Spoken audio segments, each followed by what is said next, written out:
Hi present జనరేషన్లో PCOD అనేది common problem అయింది.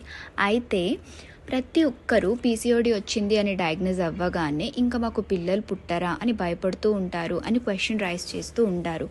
అయితే పీసీఓడిలో కూడా ప్రెగ్నెన్సీ ఛాన్సెస్ ఉన్నాయి. కానీ పీసీఓడిలో ప్రెగ్నెన్సీ రావాలి అంటే మనం మన లైఫ్ స్టైల్ మోడిఫికేషన్స్ చేసుకోవాలి.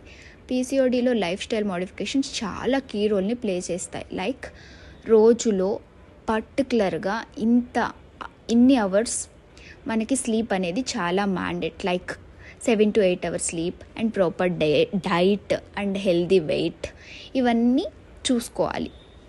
ఇవన్నీ ప్రాపర్గా ఉన్నప్పుడు మన ఓవ్యులేషన్ సైకిల్ అనేది మంచిగా మెయింటైన్ అవుతుంది. అప్పుడు మనకి ప్రెగ్నెన్సీ ఛాన్సెస్ మంచిగా ఉంటాయి. అలా కూడా ఇవన్నీ మెయింటైన్ చేసుకుంటున్న ప్రెగ్నెన్సీ ఛాన్సెస్ తక్కువ ఉన్నాయి అనుకున్నప్పుడు మన డాక్టర్ని గైనకాలజిస్ట్ని కన్సల్ట్ అయ్యి ఓవ్యులేషన్ ఇండక్షన్ సైకిల్స్ తీసుకోవచ్చు. అప్పుడు మనకి ప్రెగ్నెన్సీ ఛాన్సెస్ మంచిగానే ఉంటాయి. అలా కూడా అవ్వలేదు అంటే ఐయుఐ సైకిల్స్కి మన డాక్టర్ కన్సల్టేషన్తో వెళ్ళొచ్చు. అంతేకాని వన్స్ పీసీఓడి రాగానే ఇంకా మాకు పిల్లలు పుట్టరు, ఐవీఎఫ్కి వెళ్ళాలి, అదొక్కటే ఆప్షనా అనే డైలమాలో ఉండాల్సిన అవసరం లేదు.